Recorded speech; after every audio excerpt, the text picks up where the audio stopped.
this transmission is going to be kind of muddy and unorganized and just all over the place.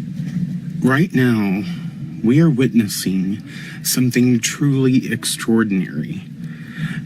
Not only is 3I Atlas making its passage through our solar system, but we're also seeing a rare swarm of comets arriving all at once. This unusual event has astronomers and scientists buzzing. Astronomers are tracking a newly discovered object in space. While most agree it's likely a comet, one man says it may be proof of alien life. In July 2025, astronomers first spotted a fast, strange visitor, now called an interstellar object, racing into our neighborhood. From Earth, it looked like a faint speck. Then, telescopes showed a curious glow and odd behavior that doesn't match a typical comet. That odd detail caught the attention of Harvard astrophysicist Avi Loeb, who suggested it might not be natural at all, maybe even a piece of alien technology. Most scientists lean toward a comet, but if there's even a chance it's artificial, are we staring at the first proof we're not alone? As we delve into the impact of these cosmic visitors, it's clear that their influence on solar weather and even our own planet is something that we need to pay attention to. Someone I've been going to update myself on the situation is the Angry Astronaut. I highly recommend that you check his channel out. Here he is going to go over some anomalous qualities about 3I Atlas. And wow, things have taken another interesting turn as we learn more and more about the composition of this mysterious object. That it is an obvious conclusion that can be drawn from the data. Is it the only conclusion? Might there be a natural reason that all of this is happening? Yes. But once again, the natural reasons, the natural explanation for 3I Atlas and its odd composition and behavior is every bit as unlikely as the artificial one, perhaps even more so. It requires an extreme interpretation of the data as some sort of bizarre natural occurrence that not only have we never seen it before, the fact that it's happening at all is staggeringly unlikely in our universe. Unlikely for all of this to have happened purely by chance. But again, to emphasize, yes, there definitely could be a natural explanation. Also, it's definitely bears talking about the tail of 3I Atlas. As I mentioned also at the beginning of the video, it's beginning to form a tail. A very stubby tail, especially if we consider the distance involved, but a tail nonetheless. But now we have strange composition as well. Composition that suggests artificial metal being present, perhaps an artificial process of the production of advanced metals, and that is something that nobody expected. I have little choice but to quote from Avi Loeb on this topic because nobody else is going to talk about the possible artificiality of this, but let's go ahead and begin. Quote, a new paper on spectroscopic data from the Very Large Telescope, or VLT, reported the surprising detection of nickel without iron in the plume of gas around 3I Atlas. Nickel without iron is a signature of industrial production of nickel alloys. This data constitutes a new anomaly of 3I Atlas. Natural comets generally show iron and nickel simultaneously. We've all heard of nickel-iron asteroids, but never has a natural object been found in the solar system that only has nickel with no other elements being present, at least as far as metals are concerned. And the Webb Space Telescope that revealed that there's a gas plume around 3I Atlas dominated by 95% of carbon dioxide with only 5% H2O, which is very, very different from the typical water-rich comet. As a matter of fact, we've never seen this ratio of carbon dioxide to water ever before with any comet, especially with a the lack of carbon monoxide as well. Discussing UFOs or extraterrestrial life was often met with skepticism. Those who brought it up were labeled as conspiracy theorists or mostly dismissed as crazy. Now, there are recent congressional hearings, and the government's openness about UAPs and even claims of extraterrestrial biologicals. It feels like we're on the cusp of a full disclosure. Well, active duty Air Force pilot whistleblowers that alleged that the United States Air Force was covering up UAP activity at Eglin Air Force Base. We have heard from a number of whistleblowers, specifically military pilots, that the reason for not coming forward publicly is out of fear that speaking out would cost them their flight status and potentially their careers. This is unacceptable. We cannot protect our airspaces if our best trained observers are silenced. Other service members have provided me with the information that I will share with you today. The incursions began on October 14th, 2003, when Boeing contractors reported a massive glowing red square silently hovering over 2 missile defense sites. After several minutes, it drifted further east onto the base and vanished over the hills. This event, now known as the Vandenberg Red Square, was referenced by Representative Luna at the first hearing on this topic. You said in your testimony earlier with the chairwoman, you know other things. I guess that has to be mentioned in a skiff. It would. The other things. It would, pending I'm even legally allowed to speak on it, and the people in the room are even legally allowed to hear it. And is that statement, Arrow found no scientific evidence of extraterrestrials, is basically, I don't want to call it a psyop, but a misrepresentation, because we do have things. But making that statement is not technically a lie. It's a misrepresentation of the full truth. Thank you.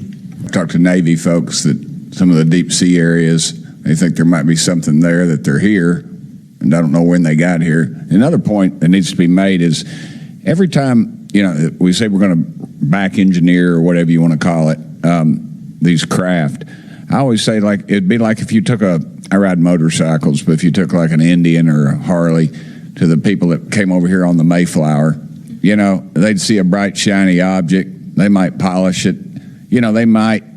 They might get it started. I doubt they could. They couldn't work on it. They couldn't put fuel. They wouldn't be able to have the capability of putting fuel in it.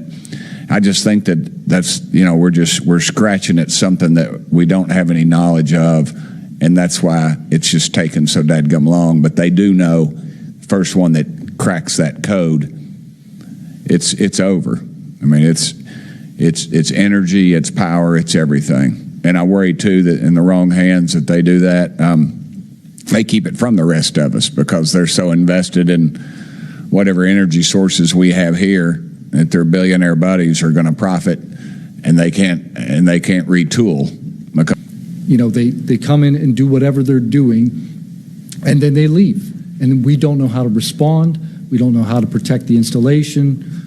So that's why we're here. When you first heard, and we're having to report on these incidents that were being witnessed by other individuals, did you believe them? Did you yourself believe it would be true until you saw it? Yeah, these are people I've worked with for years, deployed with. I was in some of their weddings. These are people that I worked with every day of my life.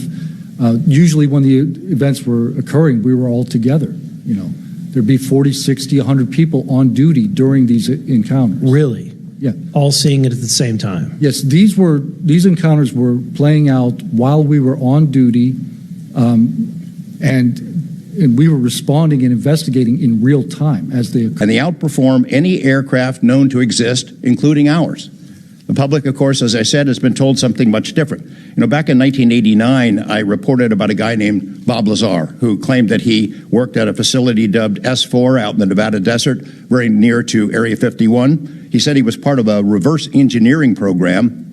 He said there are alien craft that will be taken apart to figure out how they operated out there. And that was a pretty tall order. I had clearly taken a dive into the deep end of the pool there. But in the years since then, I've interviewed dozens of other people, and I've detailed what their testimony has been in the written statement. They include Senator Harry Reid, Senator Howard Cannon, also of Nevada, a guy named Al O'Donnell, who was the first general manager of EG&G in Nevada, which managed the Nevada test site, which blew up hundreds of nuclear weapons.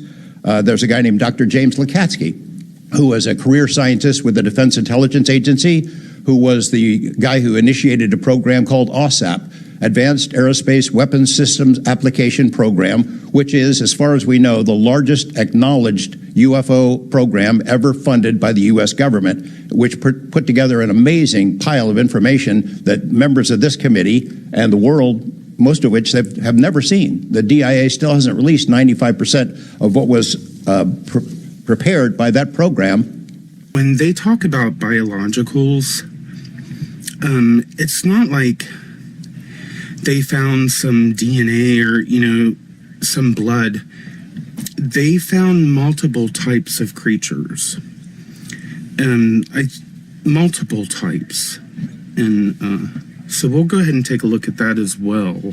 So if that material exists today, who's in possession? Sir, I wouldn't be able to have that conversation in an open hearing. We'd probably have to have that. Okay, the expertise. Was anything described as that we have possession of bodies? Yes. We have. Is it multiple types of creatures, or? Sir, I couldn't answer that.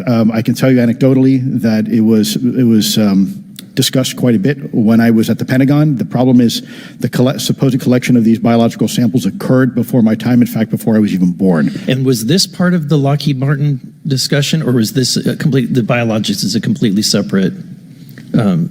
Separate yet related. Okay.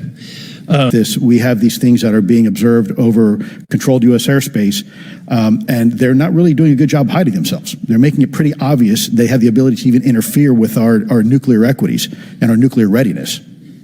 Is the United States government and our contractors, are they pulling technology from this? Are they reverse engineering this?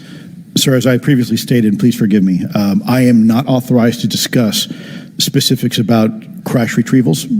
Scientist Boyd Bushman, a senior researcher once linked to Lockheed Martin, shared something unusual. During one of his last recorded talks, he revealed photos of small, pale figures and disc-shaped craft he claimed were connected to Area 51. They had one or two of them around that were 230 years old, and we have a total of at least 18 that exist and operate with our facility as Teller set it up. Now notice the eyes are different, nose are different, but they do have 5 fingers, 5 toes, 2 eyes. Rather strangely enough, I asked him how they communicate. He says, well, it's like this, Boyd. They're able to use your own voice by telepathy to talk to you. Bushman explained that colleagues working on secret projects provided these images and updates. Skeptics point to flaws, yet the photos and materials left many unsettled. The high amount of UAPs, even before 3i Atlas, the last couple years it's really ramped up. It's a little more than just we all have cell phones now. What you are about to see is unbelievable. A massive glowing blue and purple orb, shifting shape with a cloud-like companion following it. And toward the end, it looks like this thing actually descends to land. This is footage you need to see for yourself. Bright light, and there's something with it. Come here.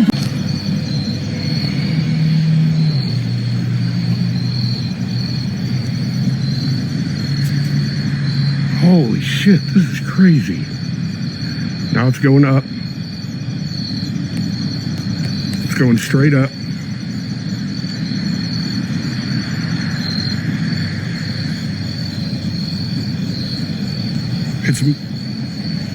Now it's stopped. Now it's coming down.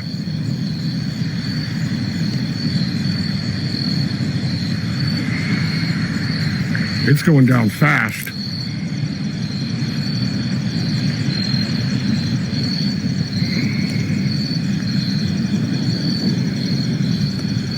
This is the same thing it did a little bit ago. and it's gone. There are other strange things going on that is not being brought up in the news that I feel like is important. In North Carolina, there was an incident, I'll call it, where a man saw something on the side of the road and he made a 911 call. And it's very chilling.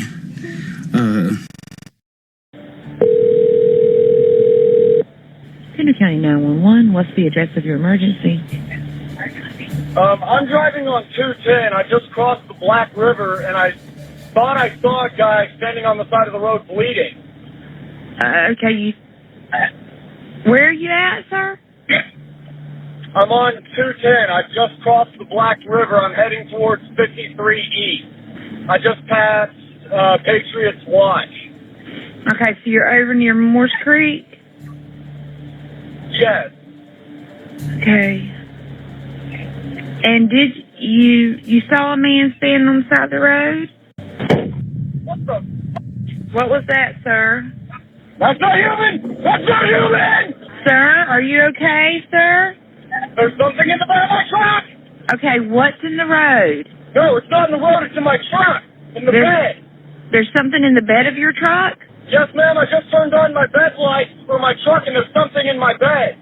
Okay, sir, when you say something, what do you mean? I just knocked it off of the bed of my truck and went over my roof. Okay, what was it? The man was interviewed later on about this encounter.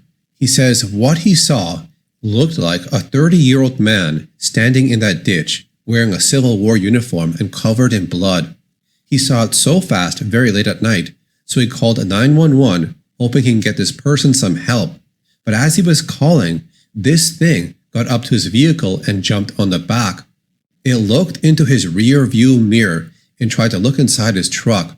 The skin was white, with sunken eyes and no nose. It looked like a human skull with skin stretched over it. I didn't realize until afterwards that I had said that's not human on the call, because it was just the first thing I started screaming, because I was terrified. I didn't have my firearm with me, nothing. All I had was a wood splitting axe. So that's all I had. When he got scared, he slammed on the gas and took off. The creature fell off his truck. As he looked back, he saw the creature get up. The body of this creature was scrawny and possibly around 7 feet tall. It then bolted left into the woods.